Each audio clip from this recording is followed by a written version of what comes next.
Bonjour, je suis ravi de vous retrouver pour un nouveau numéro de Lex Inside, l'émission qui donne du sens à l'actualité juridique, du droit et rien que du droit. Au programme de ce numéro, on va parler des grands enjeux du parquet national financier avec Jérôme Simon, premier vice-procureur au sein du PNF. On parlera également de l'internationalisation de la profession d'avocat avec Mamadou Ismaïla Konaté, avocat au barreau de Paris et au barreau du Mali. Et enfin, on parlera de la possibilité pour un salarié de créer une entreprise concurrente avec Mouna Bouaziz, avocate chez Saul. Voilà pour les titres. Lex Insight, c'est parti.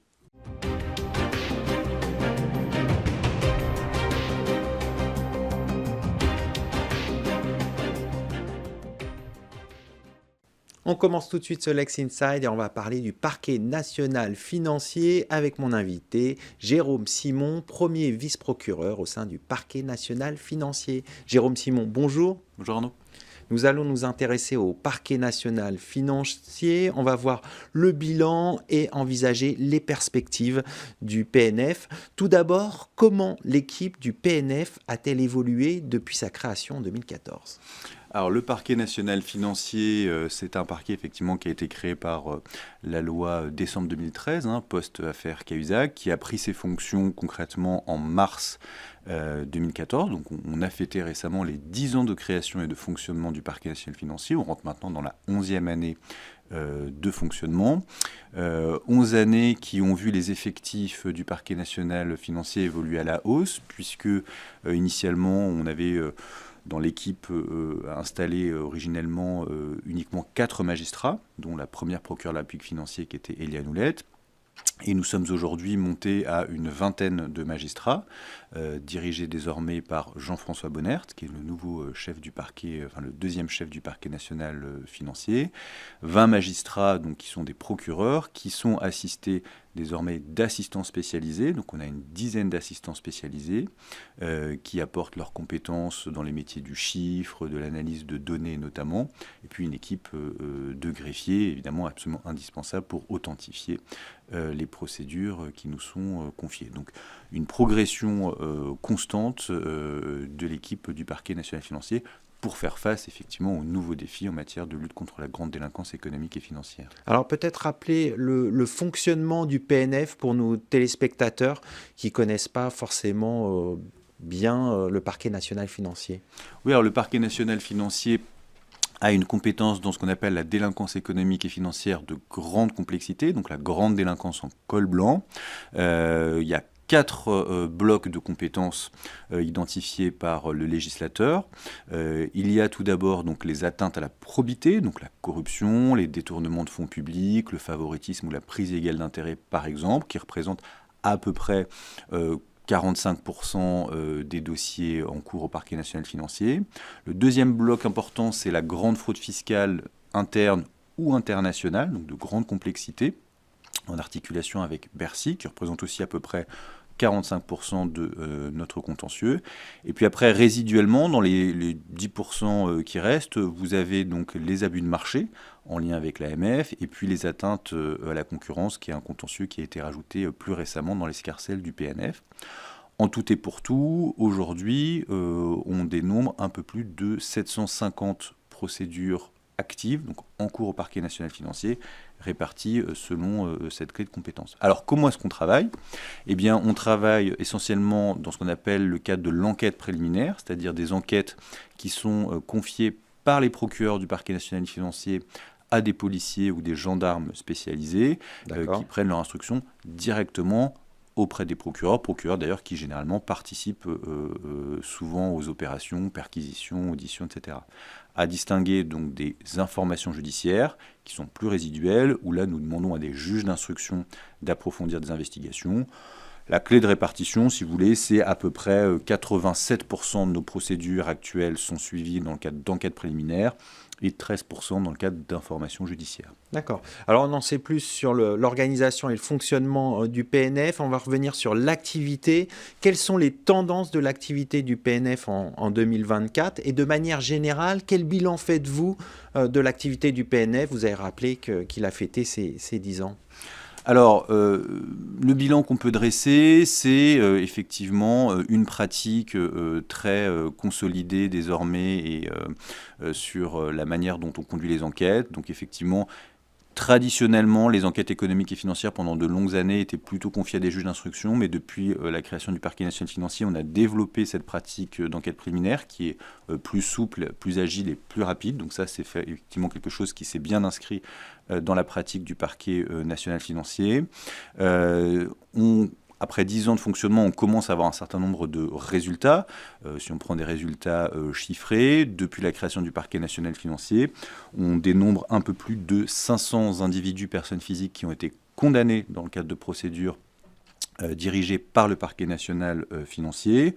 500 condamnations, dont environ une centaine à l'issue de procédures dites de plaidés coupables, donc de justice pénale négociée avec des particuliers. Mais nous avons aussi développé, depuis la loi Sapin II, une forte pratique de convention judiciaire d'intérêt public, une autre forme de justice pénale négociée, cette fois-ci orientée directement vis-à-vis des personnes morales, des entreprises. On dénombre aujourd'hui une vingtaine de conventions judiciaires d'intérêt public qui se répartissent à peu près à égalité entre fraude fiscale et atteinte à la probité, corruption ou trafic d'influence. L'ensemble de ces procédures sur le plan financier ont permis donc au parquet national financier de recouvrer dans l'intérêt du budget général de l'État un peu plus de 12 milliards d'euros, donc de sommes soit à titre d'amende, soit à titre de dommages-intérêts ou de confiscation. C'est assez conséquent. C'est conséquent, c'est plus que le budget total du ministère de la Justice. Donc effectivement, c'est un budget c'est un montant qui est relativement important et qui a été permis aussi parce que le législateur a développé un certain nombre d'outils juridiques en parallèle, notamment le développement du droit des saisies et confiscations, qui est un droit très technique mais très utile justement pour permettre l'effectivité de la sanction financière, donc qui est aussi une tendance lourde de ces 10 dernières années, le développement du droit pénal des saisies et confiscations. Donc en définitive, c'est un bilan positif ? De mon point de vue, ça l'est. Peut-être que d'autres interlocuteurs externes seront plus nuancés. Non, je pense qu'effectivement, c'est un bilan positif dans la mesure où il atteint en grande partie les objectifs qui ont été fixés par le législateur, il me semble, dans la loi de décembre 2013, c'est-à-dire de monter en puissance sur les enquêtes pénales en matière d'atteinte à la probité, de fraude fiscale, d'abus de marché, puis très progressivement de concurrence, même si c'est plus récent. Donc de ce point de vue-là, on répond à la feuille de route qui a été fixée par le législateur et reprise par la chancellerie. Le défi maintenant, c'est quid des 10 années à venir et des défis qui vont se poser et qu'il va falloir relever. Alors justement, on va se projeter sur les 10 années à venir. Quels sont les défis qui se présentent au PNF ? Alors le premier défi, je pense, c'est d'abord la question de la consolidation de cette justice pénale négociée. C'est quelque chose qui est relativement récent dans le système judiciaire français. On avait la loi Perben 2 en 2004 qui avait introduit le plaidé coupable, la loi Sapin 2 avec la CJIP. Donc nous nous sommes emparés, comme un certain nombre d'autres juridictions d'ailleurs, de ces outils, le PNF en particulier dans la matière économique et financière. On a eu plutôt des bons résultats, plutôt salués. Reste que cet outil reste encore parfois méconnu, donc il va falloir effectivement faire preuve de pédagogie aussi sur la manière dont on s'en sert. On a déjà publié en janvier 2023 des lignes directrices qui viennent expliciter la manière dont nous, au Parquet national financier, nous acceptons d'entrer dans des discussions et éventuellement aboutir à une transaction en matière de convention judiciaire d'intérêt public. Donc on va poursuivre, je pense, ce travail pédagogique vis-à-vis notamment de la société civile, parce qu'il est important que le citoyen comprenne la manière dont cette justice un peu innovante est rendue. Et contrairement à certaines idées reçues, ce n'est pas une justice de chambre qui se ferait à l'abri des regards, c'est une justice transparente où les décisions sont mises à disposition des citoyens. Oui, le PNF communique régulièrement sur les décisions. C'est quelque chose effectivement qui est important. Nous avons d'ailleurs au Parquet national financier un chargé de communication qui est notre secrétaire général, effectivement, qui dans le respect effectivement des limites posées par le Code de procédure pénale fait œuvre de pédagogie puisque un certain nombre de médias s'intéressent effectivement à nos enquêtes et à nos procédures, et le Code permet, sous certaines conditions, effectivement, d'apporter des éclaircissements sur l'avancée de ces procédures. On va conclure là-dessus. Merci Jérôme Simon d'être venu sur notre plateau. Je rappelle que vous êtes premier vice-procureur au sein du Parquet national financier. Merci beaucoup. Tout de suite, l'émission continue. On va parler de l'internationalisation de la profession d'avocat.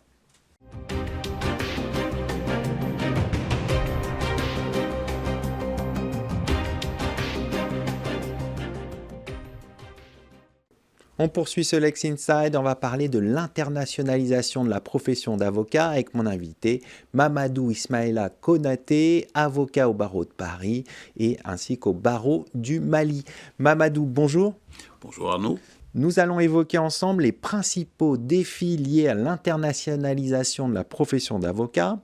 Pour commencer, quelle stratégie un cabinet d'avocats doit-il adopter pour accroître sa visibilité à l'étranger ? La première des choses qui est la chose la plus importante, c'est la constitution de l'équipe.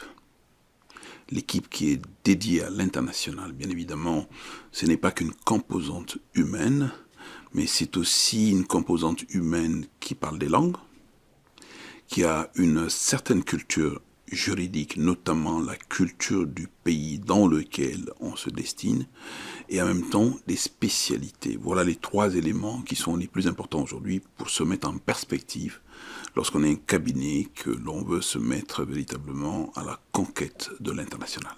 Alors, il y a la possibilité aussi pour un cabinet d'avocats d'appartenir à un réseau international. Quels sont les avantages d'appartenir à un tel réseau ?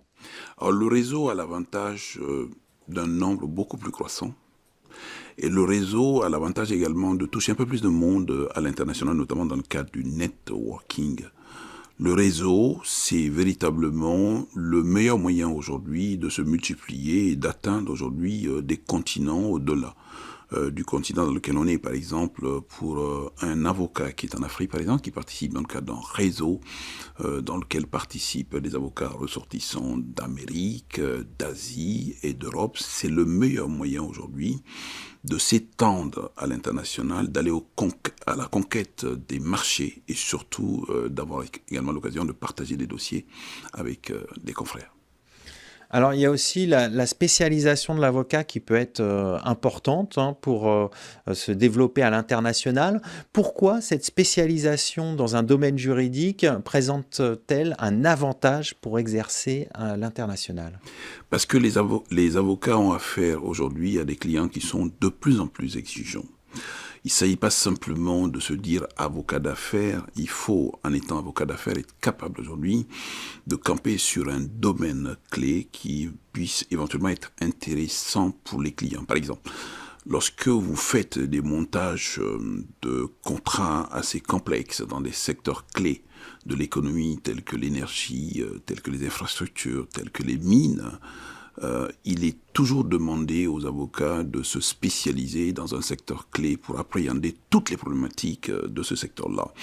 La question énergétique comporte des aspects juridiques, mais au-delà des aspects juridiques, la question énergétique comporte également des problématiques essentielles en matière de droit douanier, en matière de droit d'investissement, sans compter que la problématique, par exemple, du règlement de litige dans ce secteur-là n'est pas tout à fait la même chose que dans d'autres secteurs. C'est pour ça que la spécialisation est importante, c'est pour ça que le nombre dans le cadre d'une équipe au sein d'un cabinet important, c'est pour ça que la participation également au sein de réseaux de cabinets d'avocats est déterminante.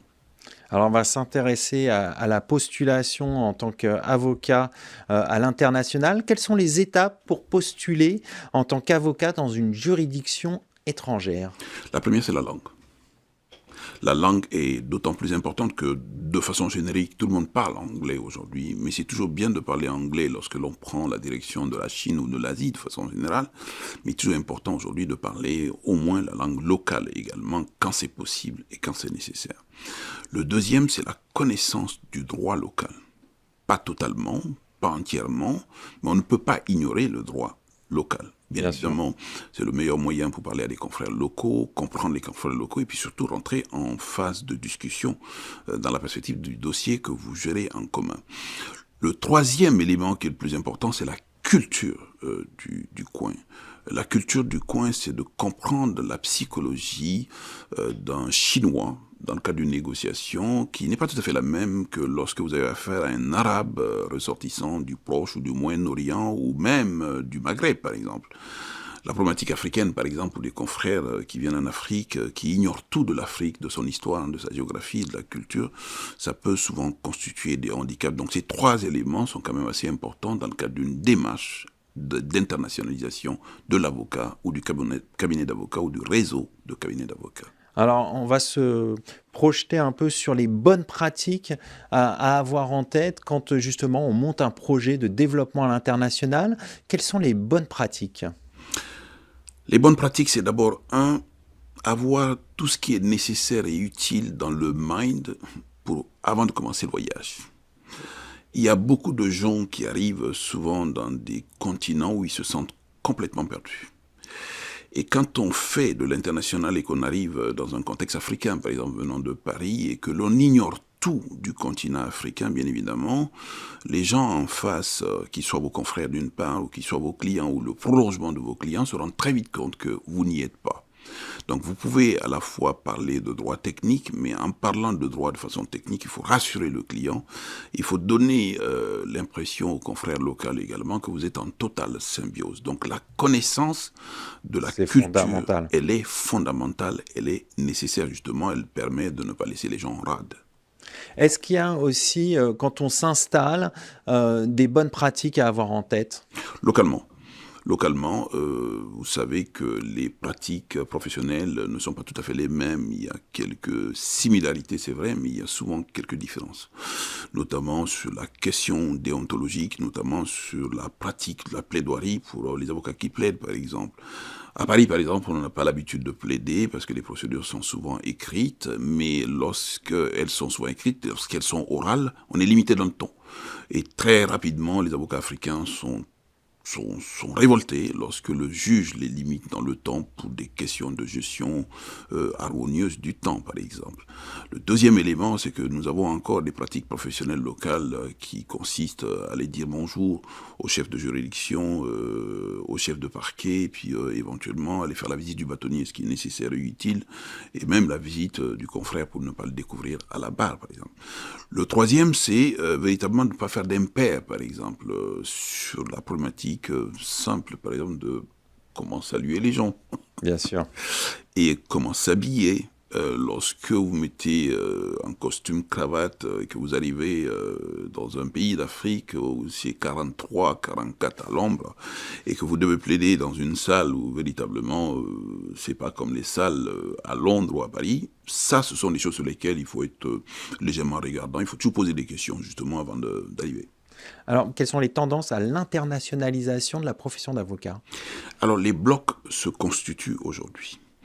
Quand vous prenez, par exemple, les différents continents, l'Europe, l'Asie, l'Afrique, l'Amérique, il y a aujourd'hui une pratique qui est plus ou moins propre à ces régions-là.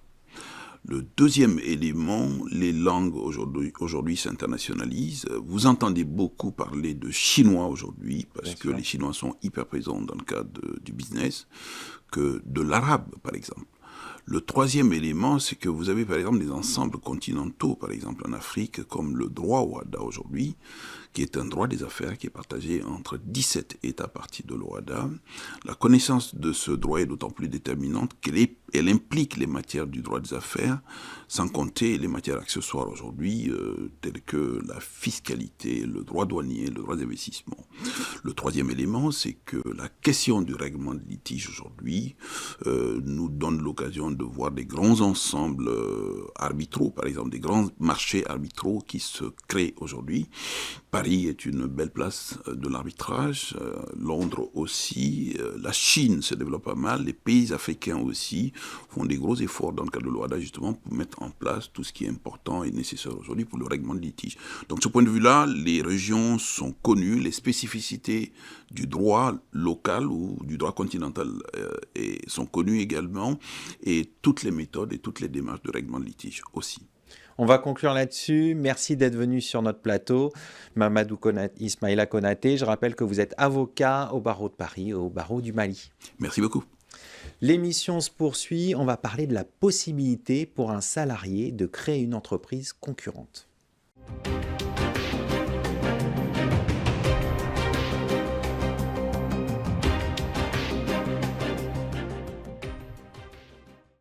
Un salarié peut-il créer une entreprise concurrente? On en parle tout de suite avec mon invité, Mouna Bouaziz, avocate au sein du cabinet Saul. Mouna, bonjour. Bonjour Arnaud. La Cour de cassation s'est prononcée sur la possibilité pour un salarié de créer une entreprise concurrente dans un arrêt du 11 décembre 2024. Pouvez-vous revenir sur cette décision? Absolument, merci Arnaud. Alors, est-ce qu'un salarié peut ou ne peut pas justement créer une entreprise concurrente de son employeur pendant l'exercice de son contrat de travail? Puisque la Cour de cassation, sans faire trop de suspense, a répondu par la négative. On ne peut pas, et ça a justifié le licenciement pour faute grave de la salariée en question. En quelques mots, pour revenir sur cet arrêt, en fait, il s'agissait d'une salariée qui avait été embauchée en 1987, donc il y avait une très grosse ancienneté, au sein d'un cabinet d'expertise comptable où elle exerçait en qualité de responsable juriste. Et en 2015, donc 28 ans après le début de son activité, elle a décidé de lancer une entreprise individuelle où elle conseillait en stratégie des entreprises. Donc là, 2 ans après la découverte de sa création de la société, son employeur l'a convoquée, l'a mise à pied et a procédé à son licenciement pour faute grave, en invoquant un manquement à son principe de loyauté qui perdurait pendant son contrat de travail et pour concurrence déloyale. Donc la salariée en question avait invoqué plusieurs arguments pour se défendre devant le Conseil de prud'homme, puis en cour d'appel et en définitive dans la Cour de cassation, en faisant valoir notamment qu'elle n'avait pas manqué à son obligation de loyauté. Pourquoi ? Parce qu'elle était à temps partiel et que de ce fait-là, elle n'avait pas de clause d'exclusivité, donc qu'elle pouvait exercer une activité annexe. D'accord. Elle avait également fait valoir que son employeur ne pouvait pas lui interdire d'exercer dans son domaine de compétences, qui était le domaine juridique et pas du tout l'expertise comptable. Et enfin, elle avait indiqué que l'activité qu'elle avait était assez sommaire, elle avait très peu de clients et ça lui générait très peu de chiffre d'affaires. Donc sur ces 3 arguments-là, la Cour de cassation est venue répondre que peu importe, du moment que l'objet social de son entreprise était concurrent ou en tout cas empiétait sur l'activité principale ou connexe de son employeur, ça caractérisait un manquement à l'obligation de loyauté et que du coup, on a validé son licenciement pour faute grave. Donc là, en l'espèce, elle était auto-entrepreneur. Donc, est-ce que la solution aurait été différente si elle avait été salariée d'une entreprise concurrente? Alors, la solution aurait été différente, mais il faudrait qu'on se pose une question annexe, à savoir est-ce qu'elle était à temps plein ou à temps partiel? Parce que quand on est à temps plein, il est probable, fort probable même, que le contrat de travail prévoit une clause d'exclusivité. Donc, vous ne pouvez pas exercer une autre activité chez un autre employeur sans en informer au préalable votre employeur initial. Il y a aussi la question de la durée du travail, il ne faut pas qu'on l'excède. Donc voilà, pour toutes ces raisons, déjà, on doit informer la société qui vous embauche de cette seconde activité.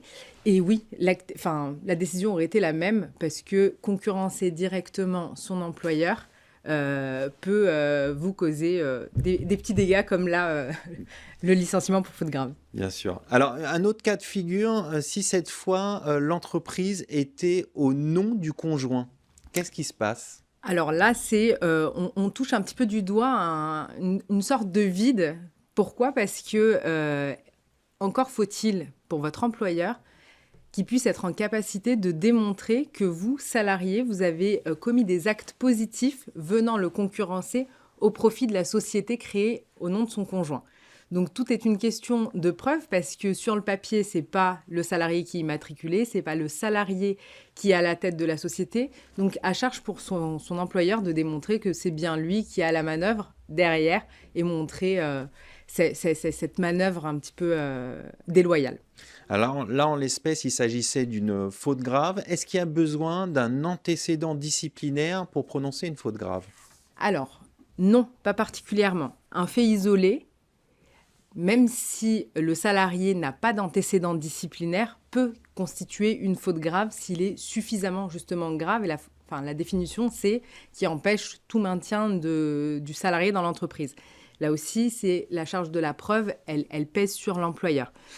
Là, ça peut être suffisamment donc grave pour constituer cette faute poussant au licenciement, mais On va aussi pouvoir vous opposer que l'employeur pourra difficilement se prévaloir de la faute grave à l'encontre de son salarié s'il a cautionné un petit peu son comportement depuis plusieurs mois, voire années. Alors, il y a un autre cas de figure, cette fois, est-ce qu'il y a des cas de concurrence déloyale pour des salariés en arrêt maladie qui sont à temps plein? Alors, l'obligation de loyauté, on va revenir un petit peu dessus, elle est induite dans la relation de travail, en fait. Elle découle de l'obligation de bonne foi. Et D'accord. c'est une obligation qui ne s'arrête pas, peu importe la suspension et la cause de suspension de votre contrat de travail. Donc, pendant les congés payés, pendant la maladie, vous Elle êtes... demeure. Exactement, elle demeure. Donc ça, on ne peut pas s'y soustraire. Donc, mais la question, c'est est-ce qu'un salarié adopte un comportement déloyal à votre encontre, vous, employeur, ou à l'encontre de la sécurité sociale? Parce que reste à savoir s'il exerce une activité qui ne vous concurrence pas ou s'il exerce une activité bénévole. Là, il va contrevenir au droit de la sécurité sociale, mais pas forcément à son manquement de loyauté envers vous. Donc, reste à identifier est-ce que ça vous concurrence ou pas. D'accord. Alors, du coup, pour éviter ces désagréments, est-ce qu'il est utile de mettre une clause de non-concurrence dans le contrat de travail? La clause de non-concurrence, pendant des années, on l'a beaucoup utilisée, même presque, si j'ose dire, un petit peu à tort et à travers. Donc, pour des postes qui n'étaient pas forcément clés. Et on a eu tendance à l'abandonner parce que, à défaut de la lever, beaucoup de sociétés se sont retrouvées à devoir la payer, puisqu'elle exige une contrepartie financière. Donc, si vous ne la levez pas, votre salarié ne vous concurrence pas, il n'avait peut-être même pas l'intention de le faire, et vous êtes tenu de le rémunérer pendant, à minima, une année. Moi, je pense qu'il faudrait qu'on la réserve pour des postes vraiment stratégiques et clés qui induisent un secret de fabrication, des D'accord. connaissances bien spécifiques. Et si on veut la mettre en place, déjà, il faut veiller à sa rédaction. Et surtout, pourquoi pas prévoir une clause pénale, comme ça on aide aussi les juges du fond à se positionner sur la contrepartie que le salarié va devoir verser à son employeur et ne pas avoir à faire la démonstration du préjudice. Alors, en définitive, comment on peut se protéger de la concurrence d'un salarié qui a quitté l'entreprise et lui interdire de démarcher ses propres clients? Alors, au-delà de la clause de non-concurrence, on a aussi, là, ça évoque un petit peu la clause de non-sollicitation ou de la clause de non-débauchage. La non-sollicitation de clientèle, déjà, on peut interdire à un salarié déjà de récupérer votre effectif pour monter une activité annexe, de contacter vos clients. Mais il y a aussi cette clause de non-sollicitation qu'on retrouve beaucoup entre deux sociétés, généralement prestataires de services, qui va vous détacher des salariés dans vos effectifs. Vous allez créer un fort lien. Et puis, il va vouloir, à la fin de la mission, le débaucher. Et là, on a tendance à préconiser ce type de clause pour protéger les entreprises, en fait. Bien sûr. Mais il faut faire, une fois de plus, attention à sa rédaction, puisque même si le salarié n'en est pas touché, il peut être lésé, puisque ça va être une vraie restriction à ses droits. D'accord. Donc, à manier avec précaution quand même. Exactement. Et jusqu'où ça va, l'obligation de loyauté, pour terminer? Et ben justement, l'obligation de loyauté, en fait, elle va trouver ses limites, notamment dans des libertés qui sont fondamentales, à savoir la liberté de travailler et la liberté d'entreprendre, puisqu'on ne peut pas limiter un salarié ad vitam aeternam sur ses aspirations professionnelles annexes. On va conclure là-dessus. Merci Mouna Bouaziz d'être venue sur notre plateau. Merci Je à rappelle que vous êtes avocate au sein du cabinet Saul. Merci Arnaud. C'est le moment de conclure cette émission. Merci de votre fidélité. Restez curieux et informés. À très bientôt sur Be Smart for Change.